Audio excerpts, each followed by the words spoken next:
Sono 20 le persone indagate nell'ambito dell'inchiesta della Procura della Repubblica di Cosenza sui falsi esami all'Università della Calabria. Gli indagati sono impiegati dell'area didattica dell'Ateneo ed alcuni studenti. È emerso un episodio di falso per il superamento di una prova di esame nella facoltà di Lettere e Filosofia. In corso verifiche sugli altri.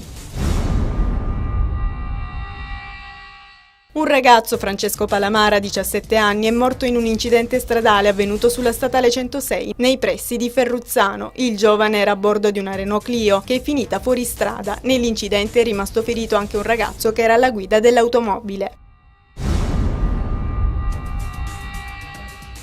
Diversi sequestri sono avvenuti in Calabria ad opera dei carabinieri. A Staletti sigilli per la discoteca storica Blu 70 per la realizzazione di opere abusive. A Roccelletta di Borgia, un villaggio turistico comunale, per presunte violazioni edilizie. 10 gli indagati. A Ciro Marina si stava realizzando una struttura balneare completamente difforme a quanto autorizzato.